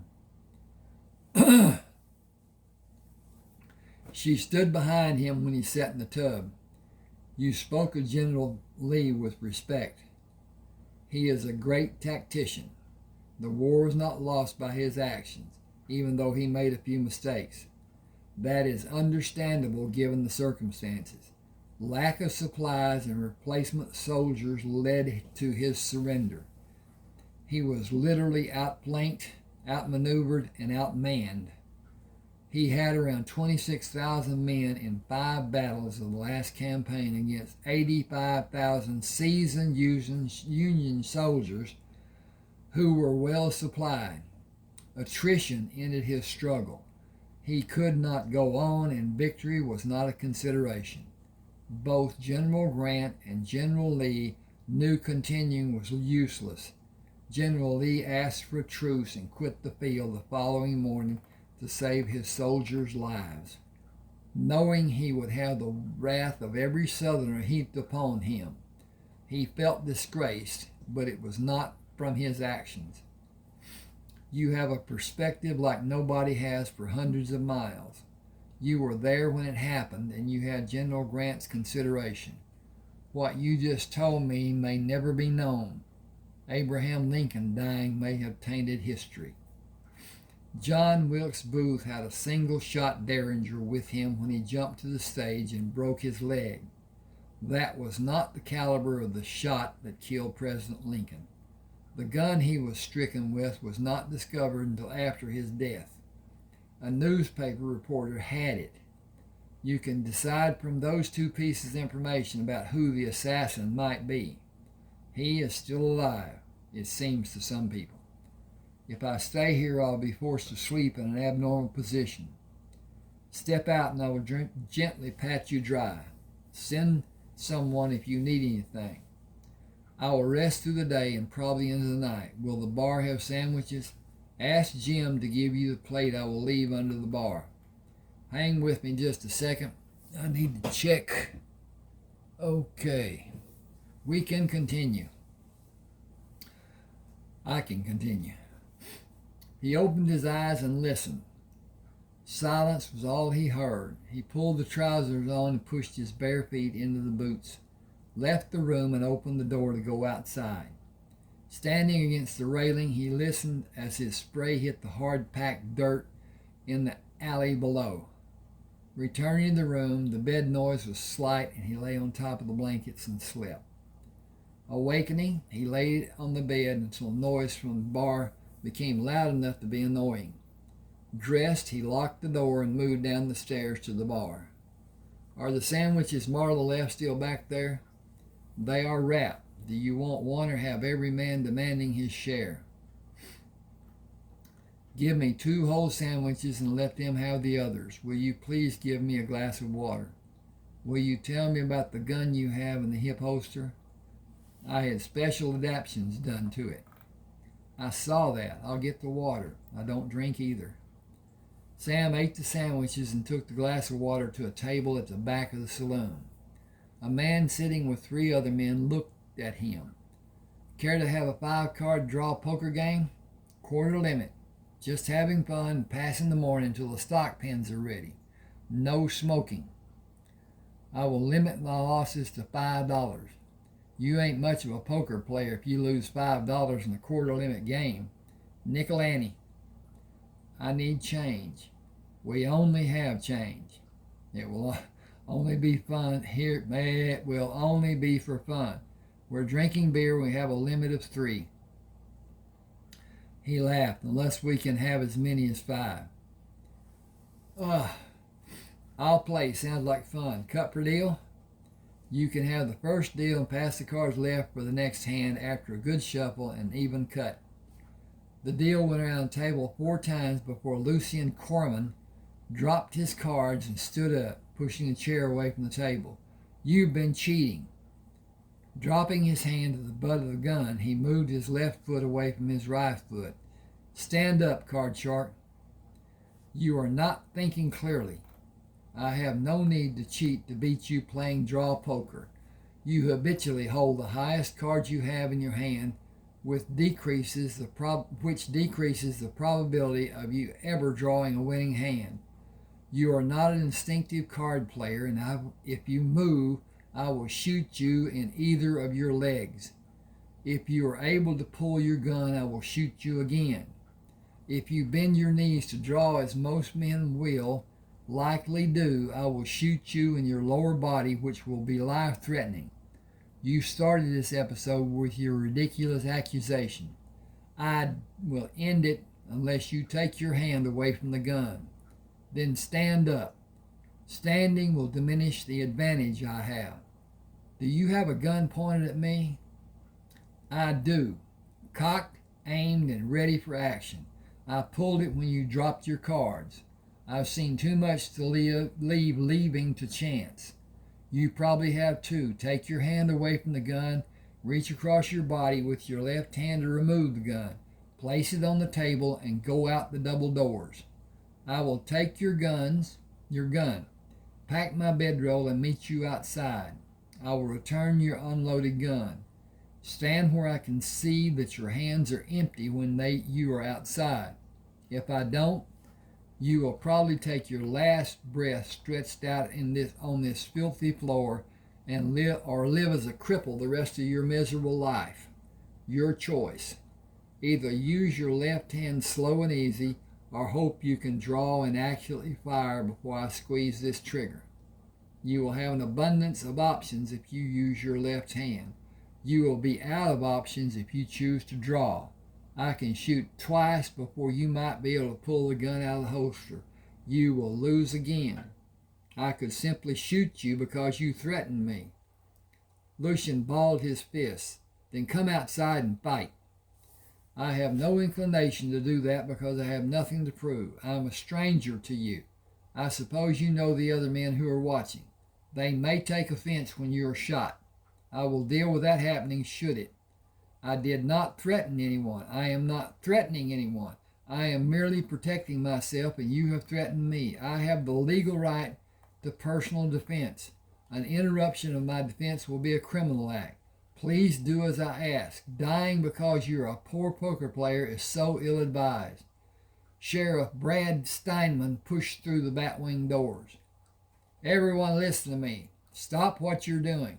I have control of this situation. It was never a private matter because we are outside of our private homes. I brought this shotgun in case I need it. Do I need it? Sam continued watching Lucian. We were having a friendly poker game with a low limit on betting. The man standing and facing me lost every hand. The deal had been passed for each new hand. He lost every hand and focused his frustration on me. I have a gun pointed at him. I need to use two hands to release the hammer to prevent the gunshot that will disturb the solitude of all the townspeople. Will you allow me to do it? Keep your thumb on the hammer and use your left hand to help you ease the hammer down. This scattergun is cocked until everyone does what I tell them to do. It will still be ready. Everyone who has not been sitting at that table, walk in front of me and stand at the end of the bar. The man standing at the table, look at me and come to me slow-like. Move to draw and I will cut you to pieces. Albert, Harry, Carl, has the man still sitting with you done anything to cause this man to act like he did? Carl pushed back from the table. He has not done anything more than all of us have done. I think it was sharp of him to get the drop like he did. I didn't know he did it until he said he did. Someone is lucky that it wasn't me or Harry or Carl. He'd be dead on the floor for no reason other than he has no skill at cards. We may have lost a few dollars. None of us won much. We are having a good time drinking beer and asked if two men wanted to play limited betting poker, so we would have 5 players. I enjoyed the game until he started making a fuss. He's a lucky man is all I can say. Sam brought the gun up to be seen. Not cocked. Can I get my things and leave? I'm not sure my welcome may be after this happened, and I planned to leave after the game. No law has been broken. You are free to do as you will. I will take action against any man who causes disturbance in this town. Sam climbed the stairs, gathered his belongings, and moved down the stairs to leave the bar. He stood outside the door to allow his eyes to become accustomed to the bright sunlight before he went to the stable. Luke Benson held the reins in his left hand. Abe packed both of the mules. I saddled your horse. We don't want trouble in our town. Get on him and ride. Everyone will be happy you left. Securing the 2 sets of saddlebags and the bedroll, Sam checked the cinch. Thanks for helping. He took the canteen and started the water trough, opened the canteen, and poured the water out as he walked. Pumping with his left hand, he filled the canteen, drank from it, and filled it. He checked the loads on the mules and walked around his horse, examining him until he took the reins and mounted. Another man might have taken the opportunity to shoot the man who threatened him. I had every right. I would like to say I will miss this town and the people. My silence will scream volumes instead. Goodbye. Tell anyone following me that I will not take it to be a friendly act. He placed his hands on the lead rope tied to the pommel, reached down to pull the Henry rifle out of the boot, lightly thumped the tube, and pushed it back in the boot. Moving his hand down while he continued watching Luke, he pulled the .22 caliber rifle out, checked the chamber, and pushed it back in the second boot. Stand away from the horse and mules, and we will gladly leave. Moving by the cattle pens, he pulled the horse to stop at the road signs, stood in the stirrups, and looked back. Shreveport, I'm happy to be able to look back as I leave. Texas is such a long ago memory. My people are all gone. I hope the old home place is still standing. I will not see it to be a great loss if it is not. Hang on just a second. Let me look at this. And it is, just 10 minutes later. That's not bad. Oh, sitting in the saddle, he pushed the horse to start. We should have good roads to travel there. You will have an abundance of forage. Beware snakes. I will keep a strong fire during the dark of night. The man at the stable kept his promise of the 8 pounds of grain I paid for when I paid him to care for you and the mules. You will have better fare than me until we find a trading post. Sam shot 3 rabbits, moving away from the campsite, and shot 4 rabbits as he was going back. Using a slender, folding spike, he held each of the bodies over the fire to cook until brown on the outside. One small pot contained wild cabbage and plants he could not name, boiled over the smaller fire. I will need a wagon after I dig up the boxes, pots, pans, irons, utensils, and personal items. My uncle said they will always be safe on top of the hill. I still miss him every day. He lay on the ground sheet until the sun appeared in the eastern sky. Spooning the plants out of the pot into a metal plate, he ate the plants and one of the rabbits, saving the others for a noon meal. Placing the bit in the horse's mouth, he pushed the bridle into place on the head of the horse. Anyway, I would name you, but you'll never need it. General Grant gave you to me. That was the best day of the whole time I spent in the war. It has been such a long time since I was in Texas. Everything may not look the same, but the coordinates of the land have not changed. We can be there in a matter of 2 more days. You were not yet born when I left Texas, and I was not as mature as I believed I was. College and the war took care of that. I was 21 when the war began, and I was highly recruited, just short of being whacked on my head and hauled away from Memphis, which is what I feared would happen. That was more than 4 years ago, and I remember like it was only yesterday, and every day since is just as vivid in my memory. Horrible days and nights. I am furloughed, not discharged, but I am without orders.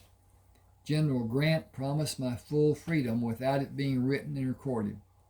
War turns natural into unnatural. Time to saddle and water you and head southwest. You and the mules will have plenty of chance to drink from streams until we find the old home place. I think I need to find a bed. I am forced to disclose a postal contact to receive the money I am entitled to and the monthly pension. A waste of 4 years of my life and the lives of young men that are unaccounted and forever forgotten. Most of them are in unmarked graves. I can never speak of what I witnessed those 4 years. Honor your duty, always faithful. I did and they didn't.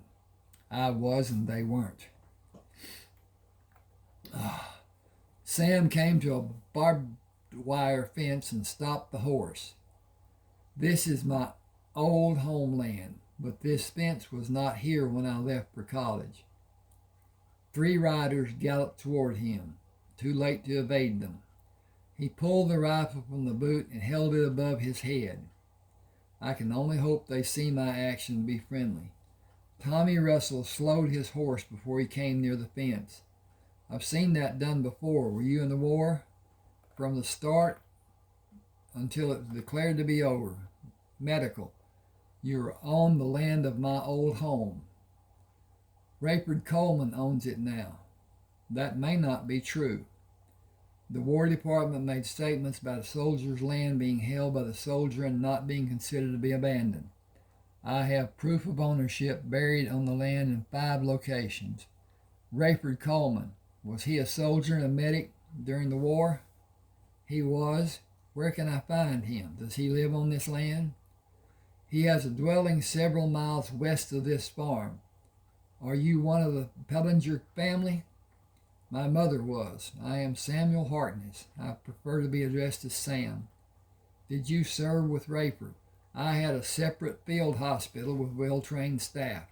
We practiced proven medical procedures and attempted to save lives and limbs. That was more exception, according to Rayford. We were short on experienced men, and I battled to keep my people with me. General Grant was our savior. Go west across 3 streams of water. Locate an east to west fence to follow and go through the 4th gate on your right. You will see tall buildings about 3/4 of a mile away. You will not be there before sundown. Camp near the 3rd stream. If you build a fire, men will be alerted and they will be waiting to see if you pass by the property tomorrow. Hold your rifle like you did with us and they will come to take you to Rayford. We may be working for you when the dust settles. I want all that is mine that I have buried here. I will not contest Rayford's right to this land. He cannot resist the law. If a federal decree says this is your land, nobody will attempt to keep it from you. We may be able to come to a beneficial agreement. You cannot violate a federal decree, either of you. We will have an amicable understanding. When all is said and done, the land is mine to do with as I desire. Right now, I desire one of these peppermint, if I can find it. I think it's on this plate. Nope. Well, that's a degree of difficulty I had not anticipated. Nope. No peppermints. Well, that's how life goes sometimes, I guess. But at any rate, I'm going to stand up here just a second and see if I can dig around. I moved all this stuff to be able to find a scraper. There it is on the top. Okay. Glad I stood up. Aren't you glad I stood up? I'm glad I stood up. Okay. Now, I'm going to try to have this and talk too. And that will keep stuff from being what I want. Okay.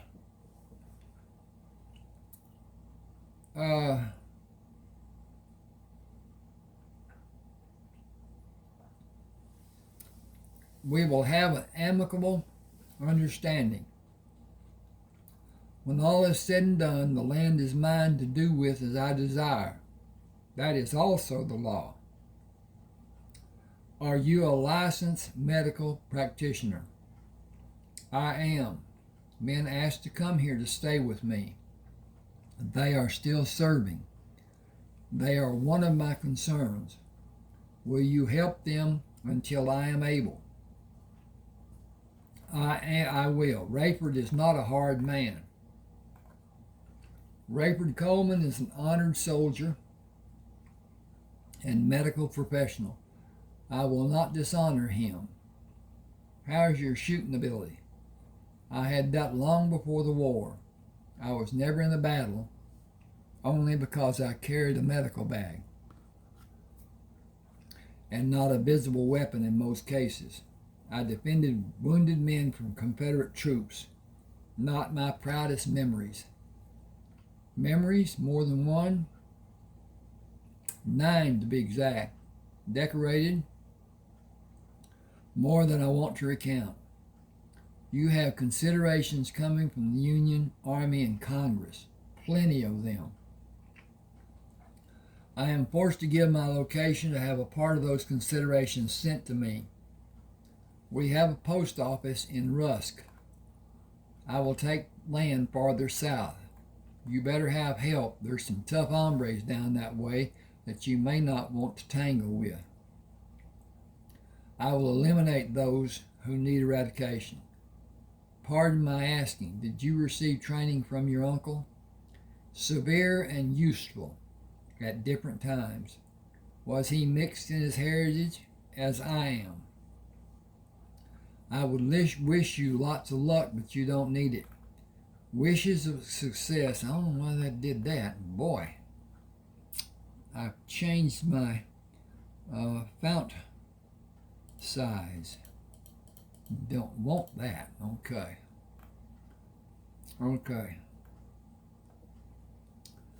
Then I will say best of luck. We will be here if you need anything. Do you have Quapaw men working on this land? A few, and many mixed.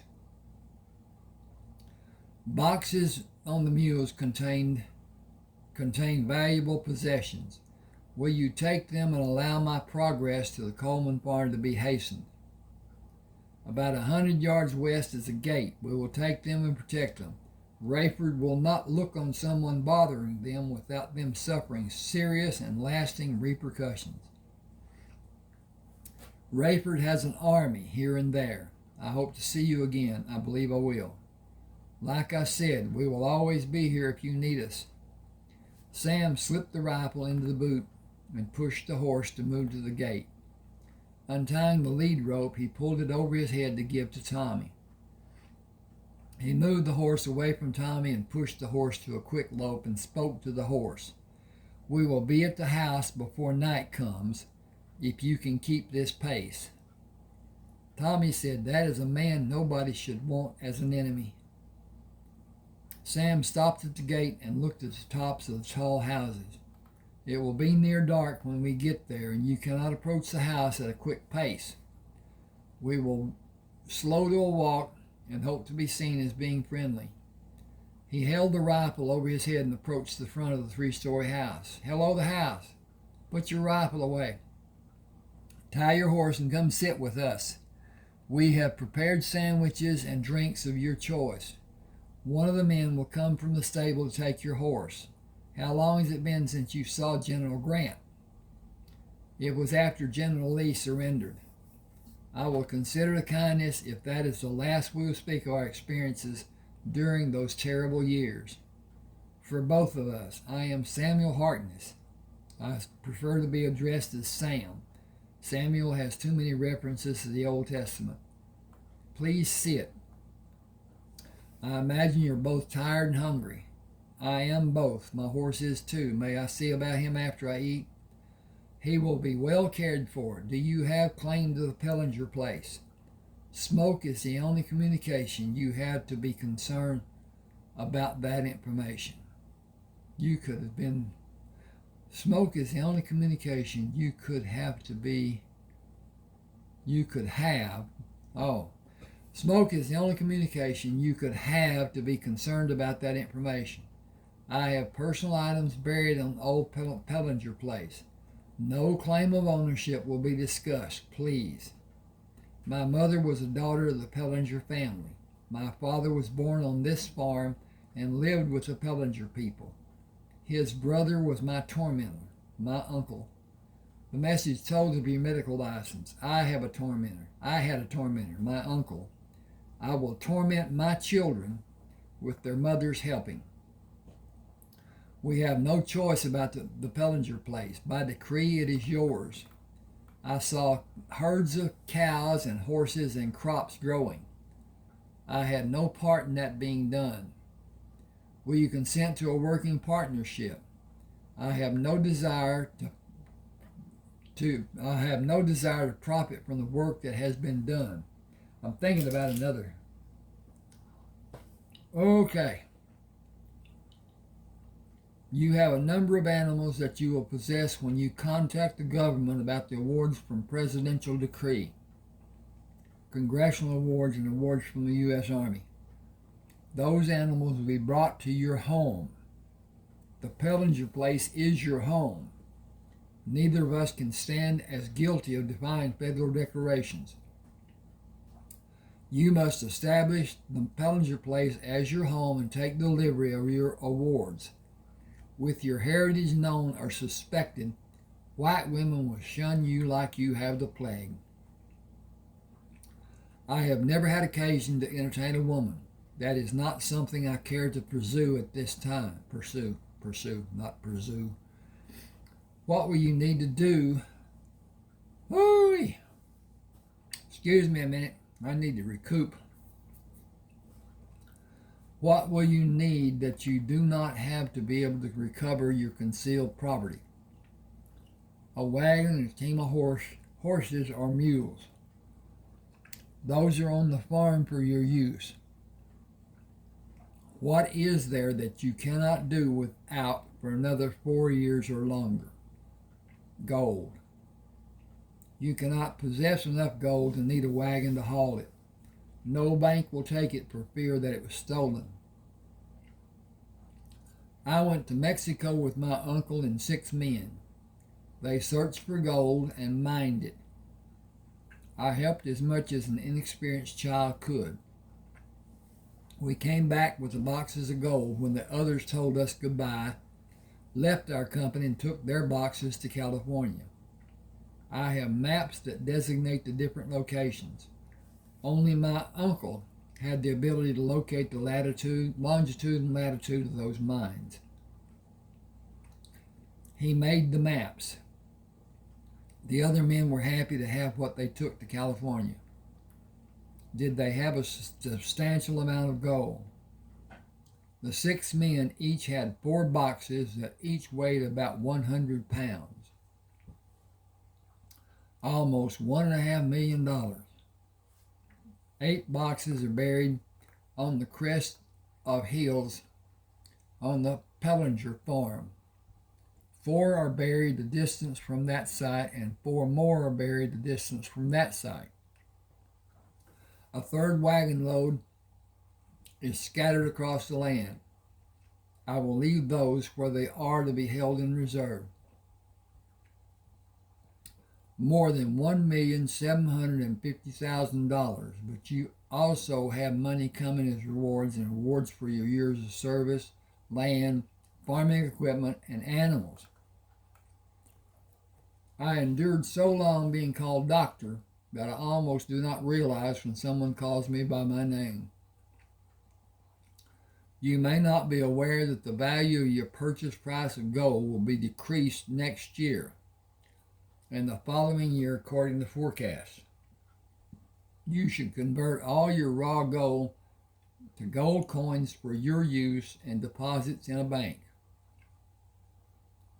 All gold coins will retain the dollar values the coins represent. Why are you reluctant to talk about the gold to have all the knowledge available to you? I miss my uncle, and by tradition I cannot speak his name. 4 of those boxes are his. You bring shame to him. Honor him with happiness that you share memories, and he will know that you will always remember him. Take the boxes to the county clerk, submit the letter you will have listing your awards and rewards. Tell him where the gold was mined. With the communications you will have from Congress, President Lincoln, and General Grant, the county clerk will not even raise an eyebrow. Your records show that you were in every skirmish or battle that you operated in as a field doctor. It is the same as if you actually fought during those conflicts. Were you ever wounded? Every time the hospital was attacked, on 9 occasions, every attacking man was killed. If not by his first round, a second or third wound was administered. If not by his first round, wow. Often it's because I was wounded and could not prevent it from happening, even if I wanted to. At times I suffered multiple wounds. How many wounds did you have in total? 14 inside or defending the hospital and 7 on different battlefields. Yet you were retained after the 20th wound until the end of the war. Regulations only cover combat soldiers. The Confederate command was ashamed about the actions against the medical facility being done. We were always alerted about an action being imminent, and we were somewhat prepared. I was never in a hospital when an attack was mounted.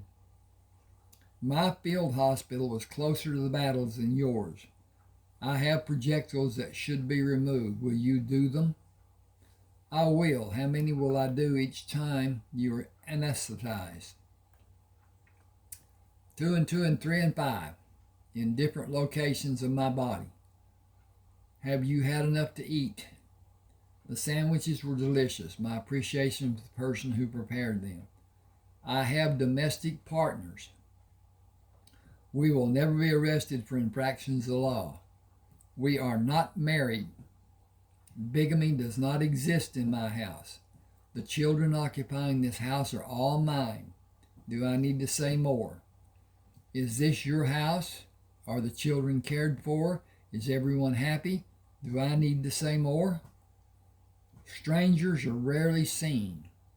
You have features that are easily identified by a person who knows what to look for. You will be judged in the same vein as I have been. Your bedroom has a full bath. Hot water will be brought to the tub for you to have a warm bath. Nobody will enter or look inside your room. Please remind the women who help you that the bedroom door should always be closed. Nobody can take the soldier out of the man. I hope it will be less obvious in the years to come. I only served 4 years. You were called a lifer. That is not a stigma that can be easily shredded. How is your Spanish? It was my first language. English came after my 8th birthday. Are you fluent? Our afflictions were the same. Maria and Amber will serve you. Married women cannot come into the living area of the house. They can never be without another woman in any part of the house. It is demanded by the elders. Maria and Amber are neither married. May I have the privilege of not having them? When you are able to explain to them why you would shame them in such a manner as to deny them the privilege of serving you, should your privilege be greater or more important than theirs? Excuse me a second. I need to look to see what time. Okay. We got a few minutes, maybe. It'd be a heavy burden for such a heralded warrior as myself. Supper is all I can suggest, certainly not to wish you solace. When Amber and Maria emptied the warm water in the pots into the cold water in the tub, Sam called to them to stand facing him. Are you older than her? I am Amber. I am older. Are you sisters? I am Maria. I am a year younger. We are sisters. Are we pleasing to your eyes? I questioned if you were twins when I first saw you. You are that similar. You are both quite pleasing to see. You are both an age to be married. I am keeping you from some young man. Am I keeping you from some young man? We will not warm the bed of one of those men available to us. We will yours, but that is all. We may contact you to gain comfort. You cannot. You may look upon us. We cannot look at your nakedness. I also have Indian heritage. My father was born on this farm and lived with the Pellinger family. I was born on the Pellinger farm. I will bathe now. Will you sleep when you finish? We will turn down the covers of the bed. Will you sleep with us? We wear no garments in bed. If we sleep with you, we will not wear garments. This is not my house. I cannot do as I might like. You have a room. Visitors never spend the night inside the house.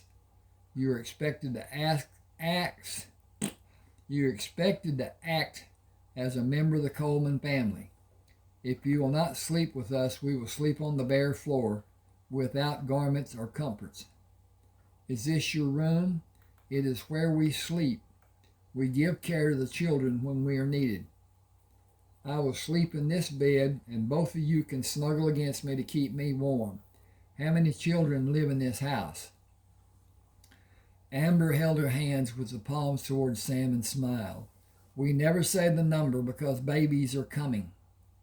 Ray, Carlton, Nathaniel, and Clayton were born first. More babies will be born in the coming months and the next year. I propose that you take a bath together, and I will take mine after you finish. The water will be soapy. We will drain the water and rinse with fresh water. We will disturb the house if we leave this room to heat more water. Okay, I'm going to stop here, and didn't quite get 2 chapters read, but I need to stop. I'm discomforted and then whatever. Please subscribe to my channel, hit the like button, share, and comment if you like. But the subscription, the subscribing, and the like button are so important because the AI of YouTube looks at everything. Even this, it's being read, and it reads it a whole lot faster than I could ever write it. But at any rate, that's another thing. Thank you for being with me. Hope you enjoyed the reading. Take care. Let me know. You see the email address on the bottom of that book cover. Send me a message if you want a book, and we'll get together. Thanks now. Okay.